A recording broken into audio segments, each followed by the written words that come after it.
assassino, um ladrão, pra todo bandido fora da lei, todos pedem condenação,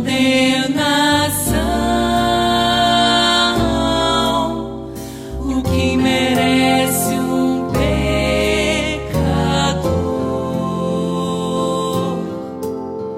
de impuros lábios e coração.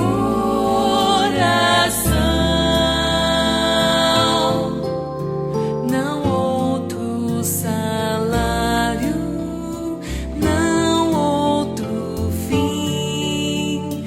Todos sabem é perdição, pois é assim que conheço a beleza do amor de Deus. Ele não me dá o que mereço, mas o que preciso. Quando olho para mim, não vejo como me salvar, mas quando olho para Jesus, não vejo como me perder.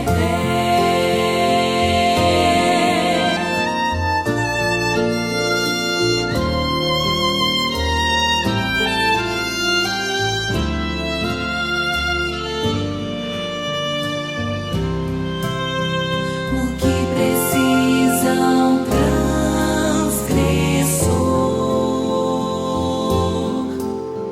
é nova chance, é perdão por meio da graça. Sou novo ser, isto não tem explicação, pois é assim que conheço a beleza do amor de Deus. Ele não me dá o que mereço, mas o que preciso. Quando olho para mim, não vejo como me salvar, mas quando olho para Jesus, não vejo como me perder. Maravilhosa graça de Deus.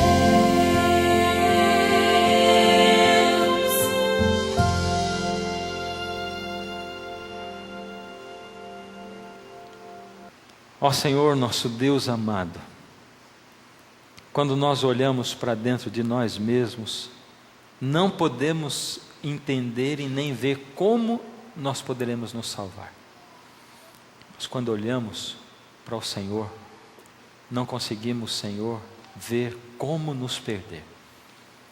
Muito obrigado, Senhor, porque o Senhor é aquele que nos encontra onde estamos e que nos arranca de lá e nos traz para perto do Senhor. O Senhor é aquele que eleva a terra para perto do Senhor e que traz o céu para baixo junto de nós.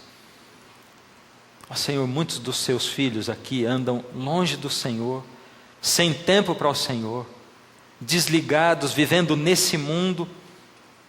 Mas, Senhor, nessa noite, nos transporta e nos chama, através do poder do Seu Espírito, Senhor, que está nesse lugar, através da proteção dos Seus anjos que estão ao nosso lado, embora não os vejamos a cada dia, nos arranca do lugar onde nós estamos e nos traz para perto do Senhor. Em nome de Jesus. Amém, Senhor. No livro de 2 Samuel, o segundo livro de Samuel, capítulo 11.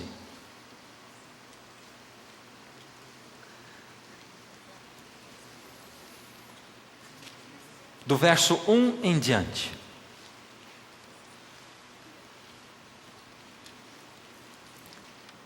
Passado 1 ano, no tempo em que os reis costumam sair para a guerra, enviou Davi a Joabe e seus servos com ele, e a todo Israel, que destruíram os filhos de Amon e cercaram a cidade de Rabá. Porém Davi ficou em Jerusalém. Uma tarde levantou-se Davi da sua cama e andava passeando no terraço da casa real, e viu uma mulher que estava tomando banho, e ela era muito formosa. Davi mandou perguntar quem era. Disseram a ele: é Batseba, filha de Eliã, mulher de Urias o heteu. Então enviou Davi mensageiros que a trouxeram. Ela veio e ele se deitou com ela. Tendo-se ela purificado da sua imundícia, voltou para a sua casa. A mulher concebeu, ficou grávida, e mandou dizer a Davi: estou grávida. Esse era o rei Davi, um homem que na palavra de Deus é chamado o homem segundo o coração de Deus. E muitas vezes eu paro pensando por que a Bíblia traz tanta história terrível a respeito dos homens de Deus. Porque essa história não fica só aqui. Você vai ver que daqui a pouco acontece que ela fica grávida, como aconteceu. Davi manda chamar o marido dela, Urias, que está lá na guerra. Joabe é o comandante do exército de Davi. Davi ficou em casa quando ele devia estar lutando. Mandou Joabe, o seu comandante, para lutar. Entre os oficiais do exército de Davi, junto com Joabe, estava Urias, o heteu. Davi mandou chamar Urias, que era o marido de Batseba. Você vai ver que, você continuando a ler, e eu quero dar isso de dever de casa para você, continua a ler o texto. Você vai ver que Davi trouxe Urias e mandou Urias para a casa dele, fez umas perguntinhas antes lá no palácio, como é que está a guerra e tal. Urias deve ter estranhado um bocado, porque o rei nunca tinha nem falado com ele, nunca tinha olhado na cara dele, mas mandou buscar só Urias, só eu saí da guerra, meus companheiros todos lutando, mandou para casa, vai lá para casa, dorme com a tua mulher. E ele foi, e no outro dia falaram para Davi: olha, Urias o heteu, ele não dormiu com a esposa dele, ele ficou do lado de fora da casa, ele se deitou na varanda e não deitou com ela. Davi disse: não é possível. Chamou Urias: o que aconteceu com você? O que está acontecendo? Ele disse: o que está acontecendo o quê? Porque você não foi deitar dentro de casa? Me disseram que você ficou na varanda, o que acontece? Ele disse: como eu poderia me deitar com a minha mulher, enquanto os meus amigos, os meus companheiros estão guerreando lá, como eu podia ir para a minha casa? Esse era Urias, era um homem com H maiúsculo, um homem com hombridade, com respeito, um homem que amava e respeitava o seu próximo, que era leal, fiel companheiro, e leal ao rei dele, Davi. Aí Davi não se conforma. No outro dia convida Urias para um jantar, embebeda Urias, e manda Urias de novo para casa, para ver se Urias bêbado vai deitar com a mulher. Acontece que Urias não deita com a mulher, porque Urias bêbado naquele momento tinha o caráter melhor do que o Davi sóbrio. Porque quando o inimigo toma conta da vida da gente, e a gente deixa nessa luta em que ele nos puxa para baixo, agarrando a gente pelo pé, e Jesus puxa para cima, e quando a gente larga de Jesus e deixa ele puxar para baixo com força, quando a gente não tem tempo para Deus, quando a gente não liga para Deus, quando a gente acha que é capaz de gerir a vida sozinho, sem tempo para Deus, sem ligação com Deus, sem que Deus exista na vida da gente, a não ser quando a gente faz um sinalzinho da cruz, a não ser quando a gente quer alguma coisinha de Deus, como se Deus fosse um mendigo que precisasse da esmola do tempo da gente, como se Deus fosse aquele que não merece nada de nós, a não ser esmola na igreja, a não ser esmola do nosso tempo. Quando a gente faz isso, o inimigo vai dando corda, ele diz: vai, eu vou deixar você, eu estou comprando a sua alma. E ele compra a alma da gente, dando tudo aquilo que é a nossa realização, o nosso sonho, até que ele puxa o tapete e deixa a gente cair lá no fundo, na miséria, no pecado. Aí a coisa muda, e ele escraviza você. Ele diz: daqui da minha mão você não sai mais, está amarrado.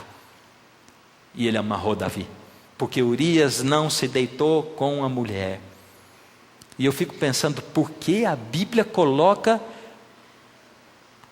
uma descrição dessa de Davi? Deus poderia ter simplesmente tirado: olha, aquela partezinha do Davi não põe na Bíblia, porque é vexatório, sabe como é que é? Deus, estou querendo converter o povo para que eles se salvem. Para que você vai pôr, profeta, isso aí, ou Samuel, no seu livro aí? Não põe essa parte, tira daí, não vamos pôr a história. Conta a história de Davi só até naquele lugar, e ali você não conta mais, não fala mais nada. Não fala que Davi, depois disso, pegou, como ele viu que Urias não ia deitar com a mulher, ele pegou Urias, mandou botar na frente do exército, mandou pelo Urias uma carta para Joabe, o comandante do exército. E Urias foi levando na sua mão uma carta onde dizia que ele deveria ser colocado na frente do batalhão. E ele mesmo levou aquela carta, e como ele era um homem justo e honesto e fiel, ele não abriu a carta do rei, e ele levou a carta e entregou a carta na mão de Joabe. E Joabe leu a carta e olhou para a cara do Urias, e botou Urias no batalhão, no pelotão de frente, e Urias foi morto. Por isso Davi não foi só um adúltero, ele foi também um homicida, um assassino.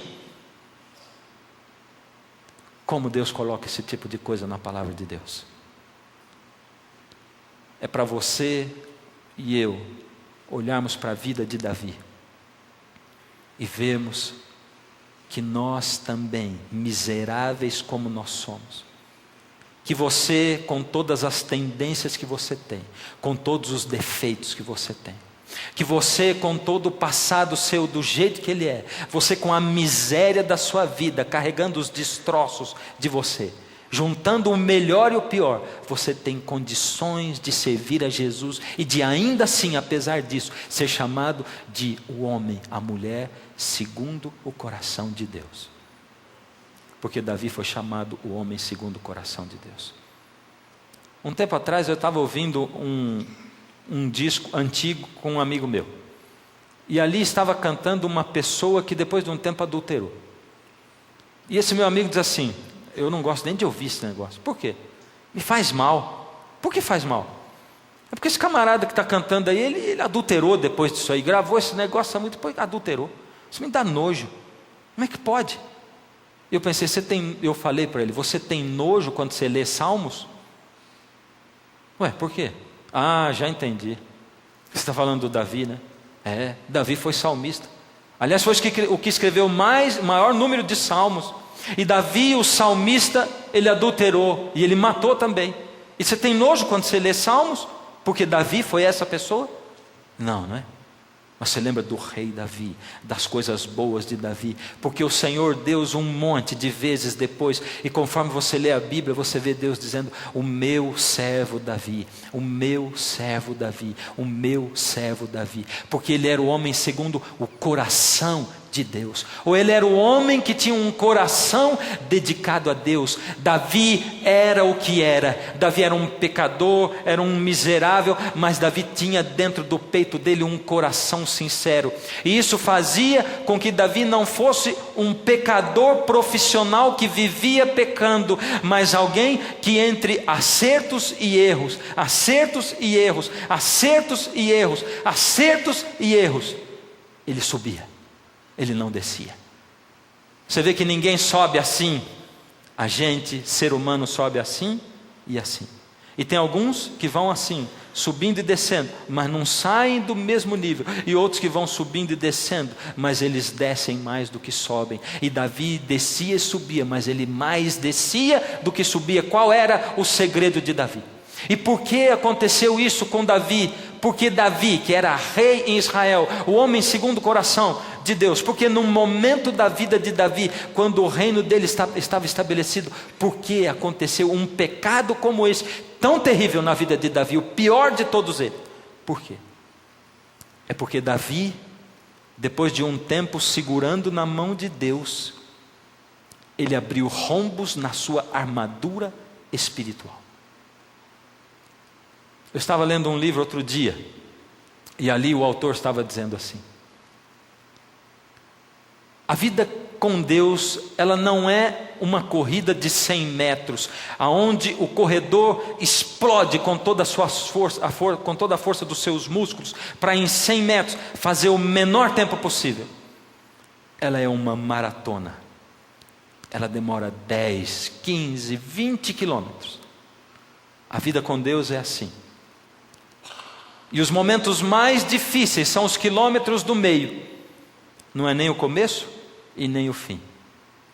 Os quilômetros do meio são aqueles em que você não tem a emoção da largada, quando as pessoas estão dizendo, vai, você consegue, e você ainda não está vendo a chegada. Porque quando você vê a chegada, não interessa quão cansado você esteja, não interessa que os seus pés estejam trôpegos e que você não esteja conseguindo dar um passo depois do outro. Quando você enxerga a chegada, você diz, eu vim até aqui e eu vou até o fim. Mas os passos do meio, os quilômetros do meio, esses são os mais difíceis de todos. Um dia você aceitou a Jesus, você entregou a sua vida nas mãos de Jesus e você começou a crescer com Ele. Um dia você veio à série do programa Está Escrito. Um dia você ligou a sua televisão e você acessou um canal e viu uma pregação que tomou o seu coração, a sua vida. Você diz, meu Deus, o Senhor está falando comigo, e você aceitou o chamado de Jesus. Então, de repente, você começou a andar com Jesus, e toda aquela maravilha, aquela emoção que tomou conta da sua vida, ela foi-se embora. E você diz, meu Deus, aonde é que o Senhor foi? Porque eu não sinto mais o Senhor, eu não falo com o Senhor. E algumas pessoas dizem, por que você não está indo na igreja? A pessoa diz, eu não sou hipócrita, eu não estou sentindo Deus, eu não ouço Deus falar, eu não vejo Deus mais, eu não sinto Deus, eu não sinto vontade de ler a Bíblia, eu não sinto vontade de orar mais, e como eu não sou hipócrita, eu não vou à igreja. Os passos, os quilômetros mais difíceis são os quilômetros do meio. É quando você não vê ali a alegria da saída, e você não vê ainda a chegada. É ali, é sol, é causticante, é um passo depois do outro. Não tem emoção, não tem luzes, não tem cores, não tem câmeras. Depois que a gente sai da igreja, fica o arroz com feijão de cada semana. Ficam os irmãos pregando, fica o pastor local pregando, não tem luzes, não tem a melhor música do mundo. E aí você diz, uau, cadê Deus? Onde Deus foi que eu não estou sentindo? Eu gostava da pregação do fulano de tal. Nós somos a geração show. Nós somos a geração show. A gente ama ir para a igreja para assistir show. Nós não somos a geração do fazer, nós somos a geração do assistir. Nós não somos a geração do cantar, a gente é a geração do ouvir música. A gente não é a geração do ajudar ao próximo, mas a gente é a geração do receber bênçãos. Para que você vai na igreja? Eu vou para receber bênçãos, eu vou para receber milagre, eu vou quando eu estou precisando. Por que você não está indo na igreja? Porque eu não estou precisando, está tudo bem comigo. Para que eu vou na igreja? Lá é o banco aonde eu desconto o meu chequezinho que Deus me dá para receber algumas bênçãos. Então eu não vou. Somos a geração show. E a gente fica assim, qual vai ser o show? Onde vai ser?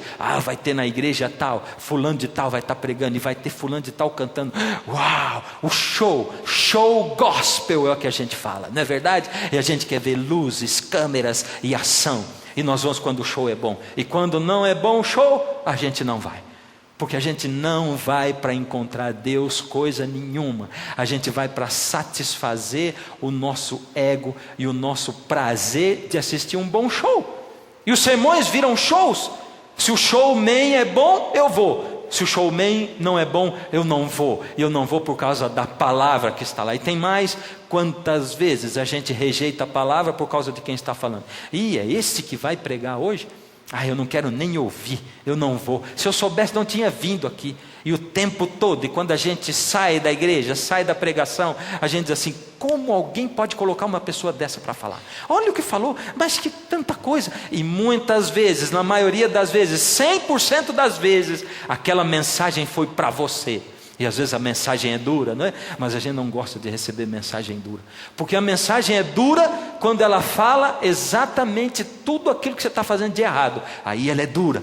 Aí você diz, credo, eu não gosto de ir na igreja, nessa igreja. A gente sai de lá pesado. Eu gosto de ir na outra igreja. Lá não. Olha, a gente sente uma paz lá dentro, uma tranquilidade, é tão bom.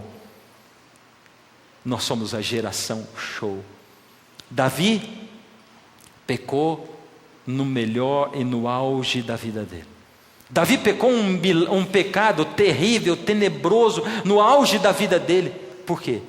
Porque ele abriu rombos na armadura espiritual. Quando você começa a conviver com Jesus, você tem que ter uma fé inabalável. A emoção e o sentimento, elas são assim. Quando você aceita Jesus, eles vêm juntos e eles explodem como fogos de artifício. Mas num certo momento, a emoção larga você e ela vai embora. E você fica só com... Desculpa, eu falei emoção e sentimento. A emoção e a razão. No momento a emoção vai embora e só fica a razão. Por isso, se você não é fundamentado na palavra de Deus, se você não busca a Deus com razão, e por isso Paulo diz assim em Romanos 12, verso 1 e 2: rogo-vos, pois, irmãos, pelas misericórdias de Deus, que apresenteis os vossos corpos como um sacrifício vivo, santo e agradável a Deus, que é o vosso culto racional. Culto racional. Sabe quando você não sente Deus? Sabe quando você não vê Deus? Quando você não ouve Deus? Sabe quando você não sente vontade de ler a Bíblia? Não sente vontade de orar? É nesse momento que você tem que olhar para o céu e dizer: Deus, é assim? Eu estou buscando ao Senhor. É isso, o Senhor me disse para eu buscar assim mesmo, então eu buscando assim mesmo. Eu não tenho vontade, Senhor Deus, eu não tenho vontade de ajoelhar, não tenho vontade de falar, tem tudo dado errado na minha vida. Eu estou nos quilômetros do meio, Senhor, mas me ajuda, porque eu sei que um dia o Senhor tocou a minha vida. Eu sei que um dia o Senhor falou comigo, e eu sei que o Senhor me sustenta e o Senhor me mantém. Por isso, Deus, eu vou ficar do seu lado, custe o que custar, aconteça o que acontecer, eu estou aqui. Davi pecou porque Davi estava nos quilômetros do meio.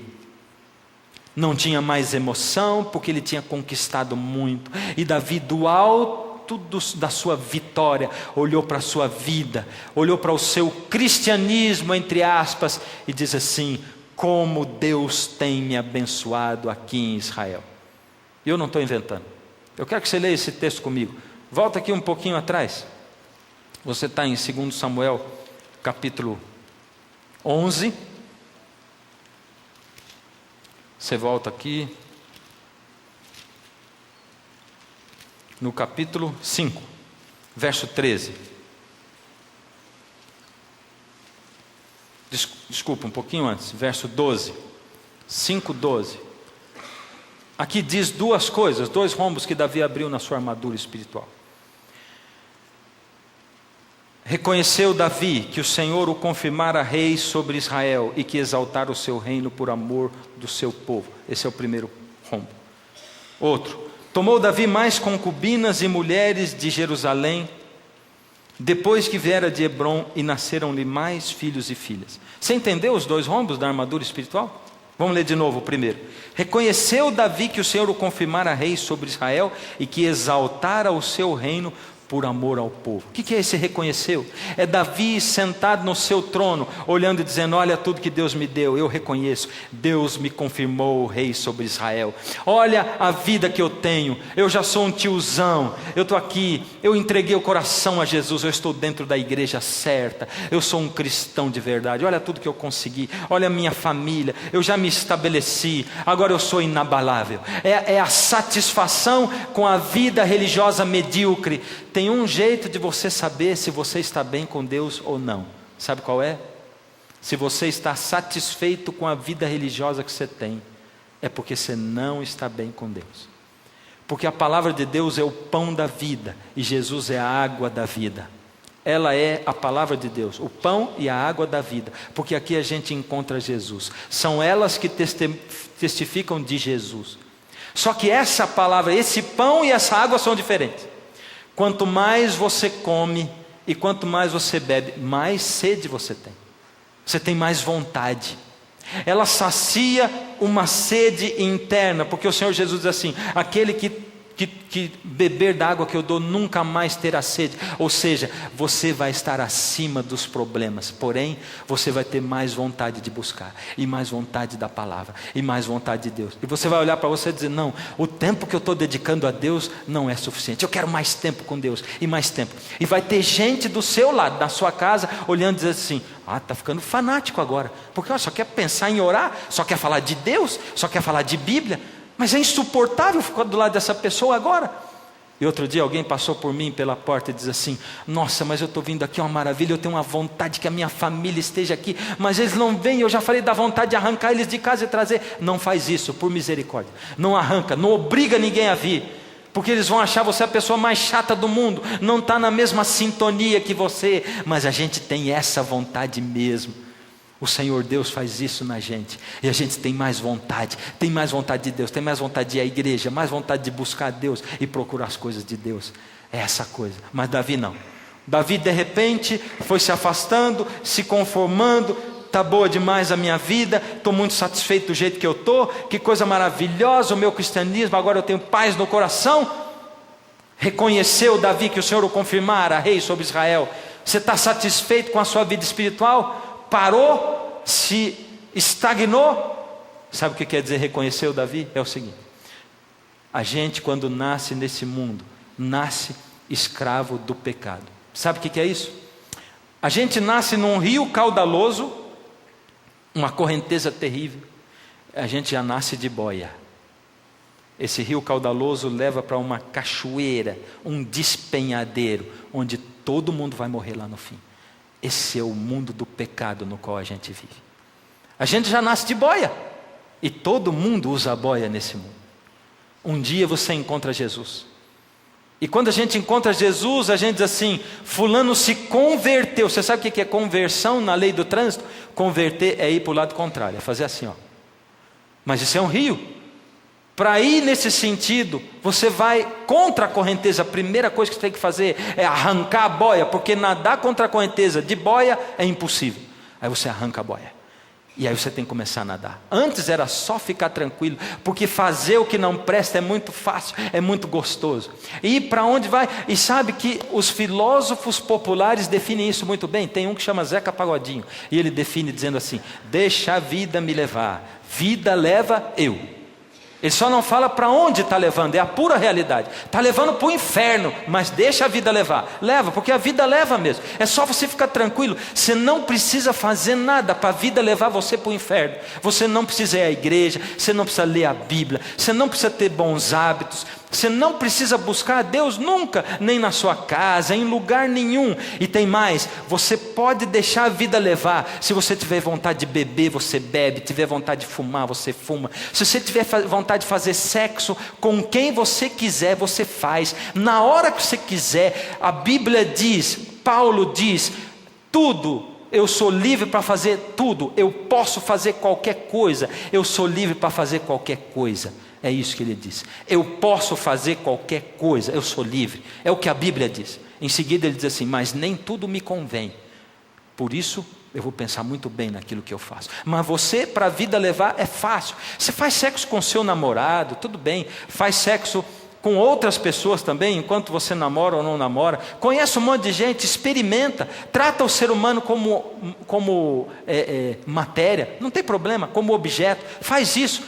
Depois você vai colhendo os cacos que você vai deixando aí espalhado com todo mundo, porque quando você faz sexo com uma pessoa, você se torna uma só carne com ela, e você se torna com outro, você vai deixando um pedaço com cada um, e você vai se esfacelando, até que ninguém quer você, ninguém suporta, e nem você quer mais você. Vai fazendo, deixa a vida me levar, vida leva eu, e a vida vai levando você. Mas um dia você aceita Jesus, joga a boia fora e nada, e você nada contra a correnteza, e não é fácil seguir Jesus. Uma vez um evangelista falou para mim assim: olha, A gente não pode ficar dizendo para o povo que é difícil andar com Jesus. Sabe por quê? É porque senão as pessoas não vão querer Jesus.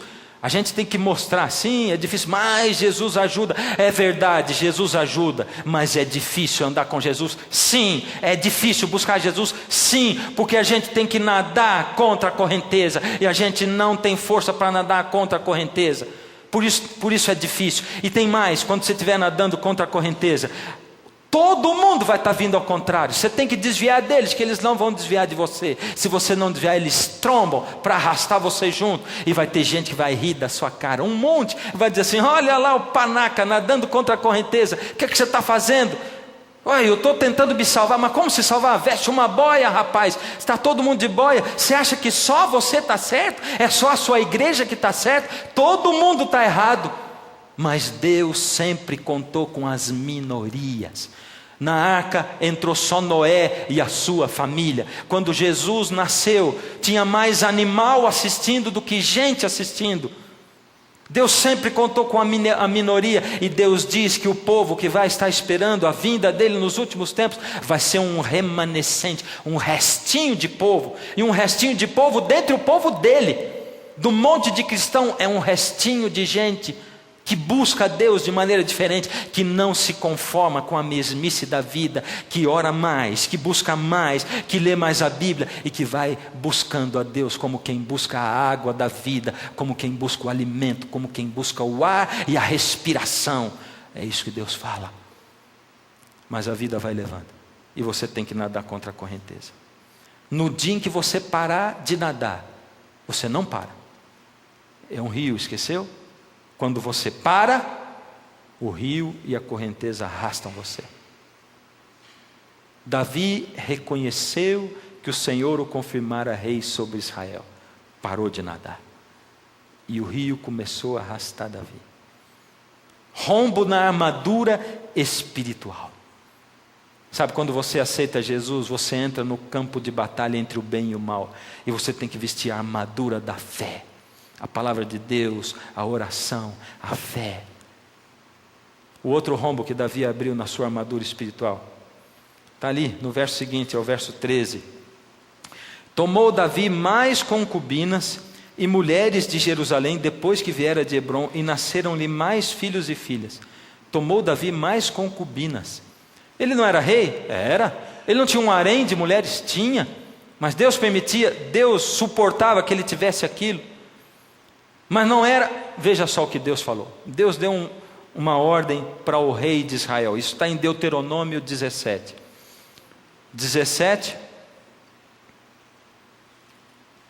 do verso 16 em diante. Porém, o rei não deverá multiplicar para si cavalos, nem fará voltar o povo ao Egito para multiplicar cavalos, pois o Senhor vos disse: nunca mais voltareis por este caminho. O rei não deveria multiplicar muito para si o quê? Cavalos. O rei também não deveria, verso 17, tampouco multiplicará para si mulheres, para que o seu coração não se desvie, nem multiplicará para si prata e ouro. Deus tinha dito: quando houver rei em Israel, o rei não deve multiplicar para si muitos cavalos, não tenha muitos carros, muitos, sabe, não pensa muito no material. Também não multiplique para si muitas mulheres, e também não fica correndo atrás do dinheiro o tempo todo, da prata e do ouro. E Davi desprezou, ele simplesmente voltou, e ali diz que ele arrumou mais mulheres e mais concubinas. E a gente pode resumir isso aqui: Deus disse não, e Davi disse sim. Por isso a gente pode resumir assim: você quer ser feliz nessa vida? Não diga sim para aquilo que Deus disse não. Deus tinha dito não, arruma um monte de mulher, e Davi arrumou um monte de mulher. Deus havia dito para Davi: por misericórdia, não multiplique a prata e o ouro, se apega a mim. E Davi não olhou para o que Deus estava dizendo, e Davi disse sim. Por isso ele abriu rombos na armadura espiritual. Por isso Davi se enfraqueceu espiritualmente, porque Deus disse não e ele disse sim. E nós somos craques em dizer sim para aquilo que Deus disse não. A palavra de Deus está aí, clara, e Deus fala para proteger a gente. Eu acabei de dizer para você que se você disser para a criança, ó, não põe o dedo na tomada, ela vai lá e põe. E por que Deus diz para você não, e você vai lá e faz exatamente o que Deus diz para não fazer? Abre rombo, você fica vulnerável. E você sabe o que é ficar vulnerável? Ficar vulnerável quer dizer que você começa a caminhar e andar ao redor da árvore do conhecimento do bem e do mal.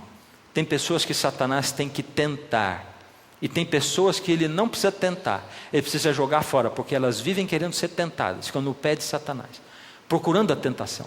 Elas vivem em volta da árvore do conhecimento do bem e do mal, elas vivem em torno do pecado, elas querem ser tentadas, e ele não se preocupa com essas são dele, ele não tem que se preocupar. A gente fica vulnerável. E Davi, quando ele devia estar guerreando, ele ficou em casa. A maioria dos problemas na sua vida e dos maiores pecados vão acontecer quando você não tiver nada para fazer.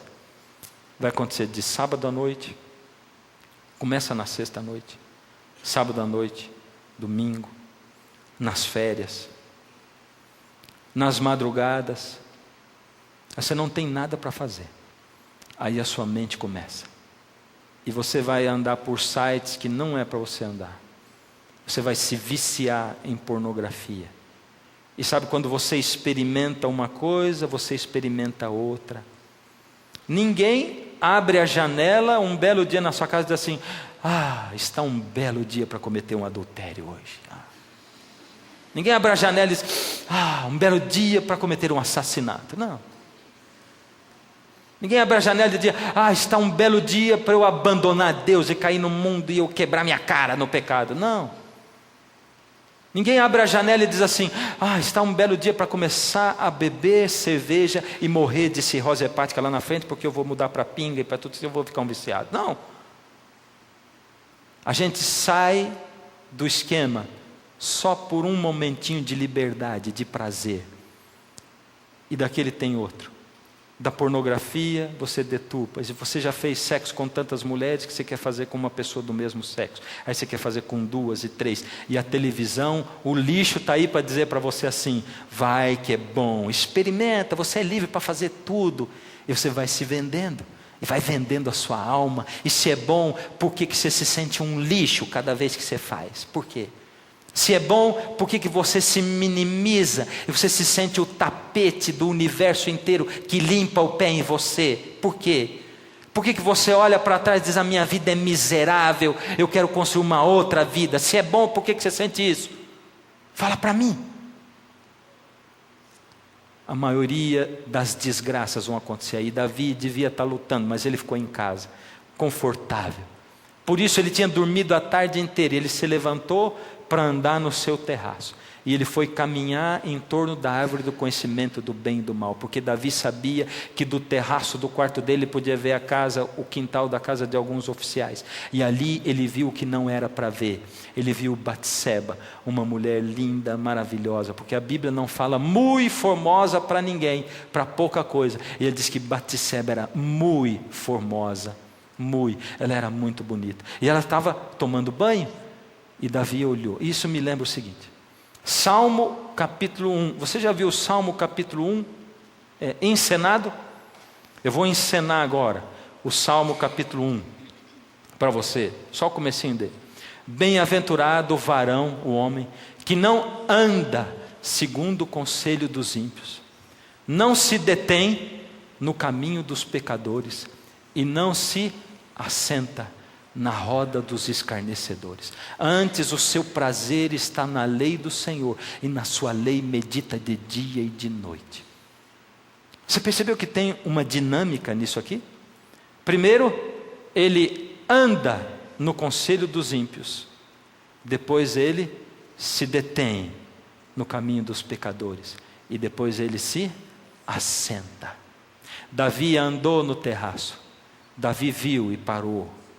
E Davi apreciou, e Davi desejou. Quando você está andando, dá tempo de parar ainda, mas está mais difícil, porque você abriu rombos. Quando você para, dá tempo de parar, mas está mais difícil ainda. Quando você assenta e deseja, ainda dá tempo, mas está mais difícil ainda. Mas por misericórdia, para aí aonde você está e volta, porque as consequências vão ser muito menos piores para você. E se Deus trouxe você aqui, porque Ele precisa dizer para você: para com esse roubo que você está planejando, para com essa droga que você está consumindo, para com essa vida miserável que você está levando, leviana, de sexo livre que você está levando, para com o que você está planejando em desviar dinheiro, para de planejar, de ganhar a sua vida com coisas ilegais. Para com isso, porque eu estou te avisando hoje, e se Deus trouxe você aqui para isso, por misericórdia, para, antes que seja tarde demais, antes que seja tarde demais, porque Deus manda avisos, Deus manda avisos. E sabe como Deus mandou o aviso para Davi? Davi mandou buscar um servo. Quem é essa mulher? E sabe que nessa época, quando eles descreviam alguém, eles tinham o costume de descrever o nome da pessoa, o nome do pai e o nome do avô. Nesse caso ele diz: essa é Batseba, filha de Eliã, mulher de... Em outras palavras, ele não falou o nome do avô, falou o nome do... Em outras palavras, essa mulher é casada a vossa majestade. Mas Davi queria.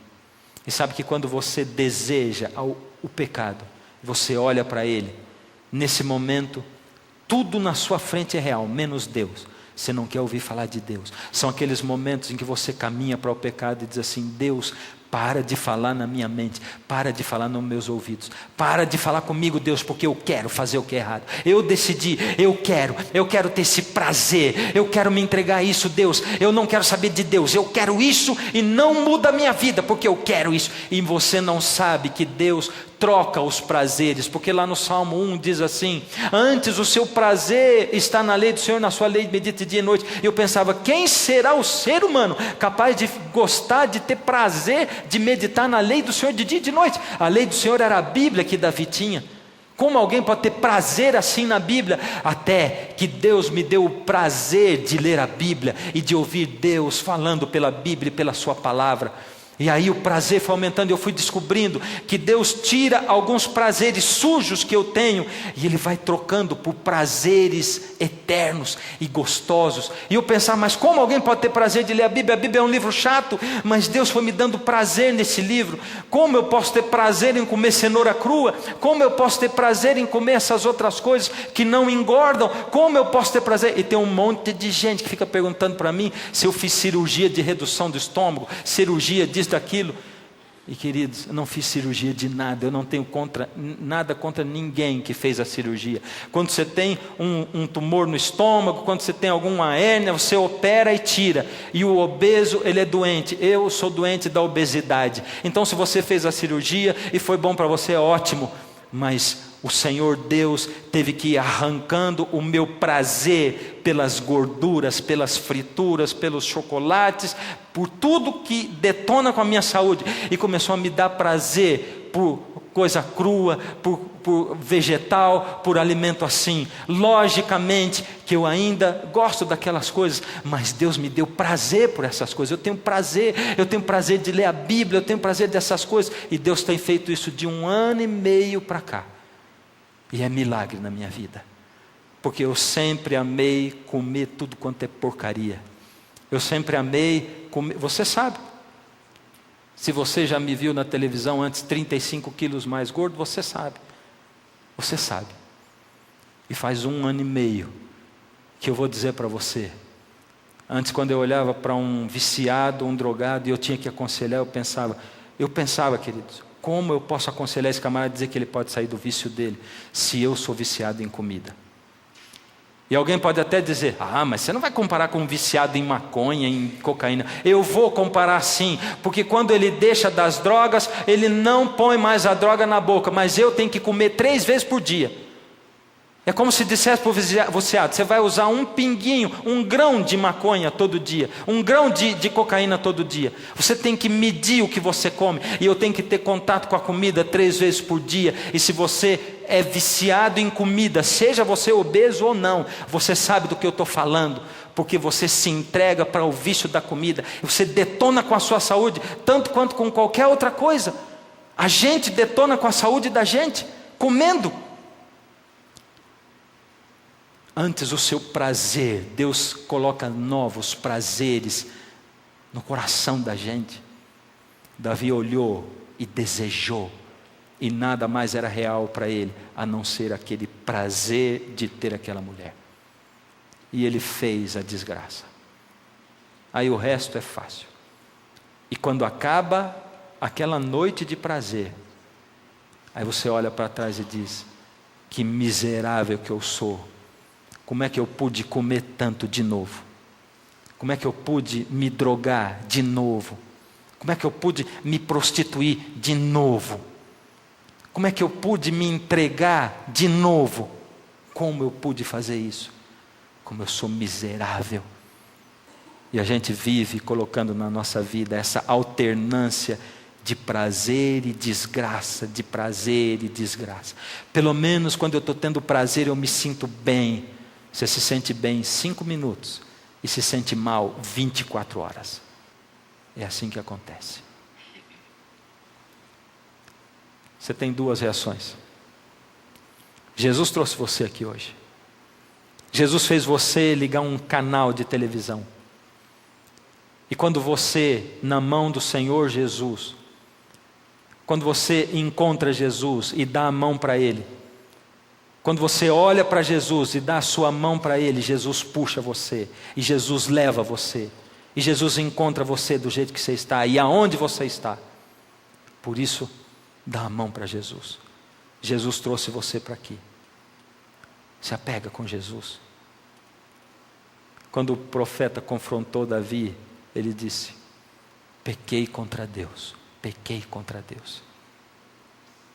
Pecou contra Deus? Só tem um jeito: volta para Ele, mas não insiste em ficar do jeito que você está. Não insiste em viver essa vida sozinho e pagar o preço de continuar aqui para sempre. Nessa noite eu tenho um convite para você. Esse é o tamanho do pecado que envolve o ser humano e que o arrasta para baixo. Mas esse é o tamanho e a amplitude do poder e do amor do Senhor Jesus, que puxa você para cima. E Ele diz para você: eu estou com você todos os dias da sua vida, até que eu volte a esse mundo, através do poder do Espírito Santo. Eu estou com você. Mas você tem que me aceitar, e me querer, e me convidar, e dar tempo para mim, para a gente se conhecer. Faz isso por misericórdia, porque eu estou cansado de chamar você, e você não me escutar, e não me atender. Eu estou cansado de mandar seus amigos falarem para você. Estou cansado de mandar a TV falar para você. Eu estou cansado de mandar criança falar para você. Eu estou cansado de mandar a Bíblia falar para você, seu pai, sua mãe falarem para você. Agora eu estou falando direto. Por misericórdia, ouve a minha voz. Então nessa noite, quem sabe hoje seja a sua única chance. Quando eu vou cantar a última música, você que nunca entregou o coração a Jesus publicamente, se você sentir o chamado de Jesus dizendo para você vir aqui, sai daí do seu lugar e vem para cá. Eu quero orar com você. O chamado de Jesus é esse para você. Você que um dia entregou o coração a Jesus, mas largou da mão dele. E agora Jesus vai chamar você para voltar para Ele. Vai sair do seu lugar e vai vir para cá. E se você estiver dentro da sua casa, numa tela, vai para frente, levanta, toma a sua decisão do lado de Jesus. Enquanto a música toca, Jesus toca o seu coração e o Espírito de Deus fala com você. Enquanto Ele fala com você, Ele vai insistir e vai insistir. E você só tem o período da música para ver. Vai ter uma batalha dentro do seu coração, Satanás puxando para baixo e Jesus puxando para cima. E é você quem diz quem vai vencer. Esse é o momento de Jesus vencer na sua vida. Vem, Mas se lembre de que isso é compromisso com Jesus. Não venha por emoção, racionalmente. E lembre, se amanhã você acordar e o sol não quiser se mostrar, eu estarei sempre aqui.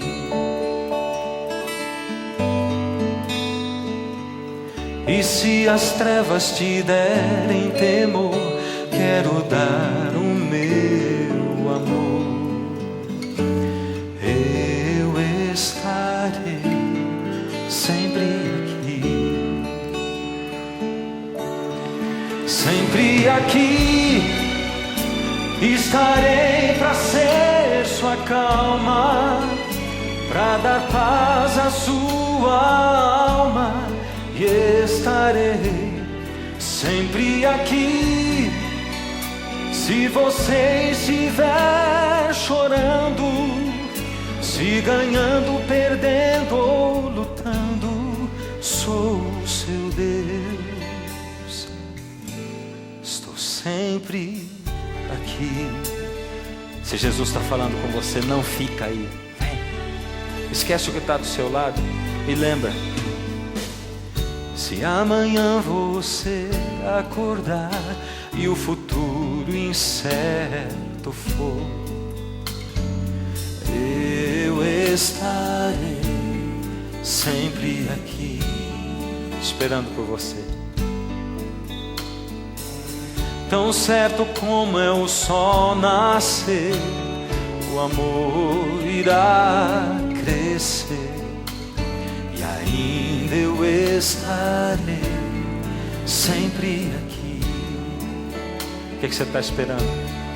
Sempre aqui estará o meu ombro amigo, pois eu sempre serei seu abrigo. E estarei sempre aqui quando o tempo fizer nossa história e esse dia estiver na memória, eu vou cumprir. Eu vou cumprir as promessas que eu fiz no dia em que dei a minha vida por ti.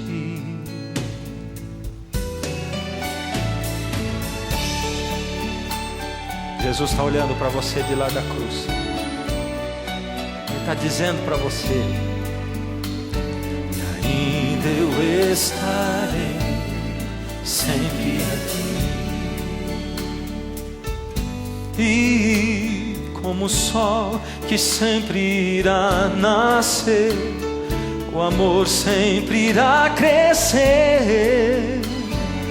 Eu estarei sempre aqui, sempre ao seu lado.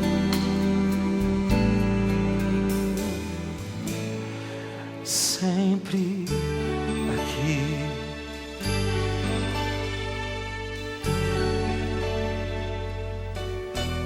Ó Senhor Deus, a nossa mente não pode entender como o Senhor é assim, tão maravilhoso, que mesmo que a gente fuja e se esconda, mesmo que a gente se conforme, mesmo que a gente se esqueça, mesmo que a gente nunca se lembre, ainda assim o Senhor está sempre aí do nosso lado. Ainda assim o Senhor não retira a sua bênção de sobre os seus filhos. Nós é que vamos longe, mas o Senhor está sempre perto. Ó Senhor, perdoa as vezes em que nós temos arrastado ao Senhor para a miséria que é a nossa vida. Perdão, Senhor, às vezes em que temos arrastado o Senhor para lugares onde o Senhor nunca desejaria estar, mas o Senhor não abre mão de estar conosco mesmo nos piores lugares onde nos metemos. Ó Senhor, alcança, porque nós estamos cansados de viver como vivemos, mas somos incapazes, impotentes. E o pior é que só olhamos para as vezes em que caímos e nunca conseguimos olhar para as que nos levantamos. Toma a mão dos seus filhos, Senhor. Aqueles que hoje não conseguiram suportar, segurar a sua mão, até serem arrancados das mãos de Satanás. Continua segurando essas mãos, Senhor.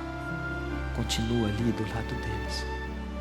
Recebe, Senhor, aqueles que se entregaram e que enxerguem a grandeza do compromisso com o Senhor. E que não seja compromisso de dever sem prazer, mas um compromisso prazeroso. Toma-os e que eles sintam a paz que só o Senhor pode dar. Em nome de Jesus. Amém, Senhor.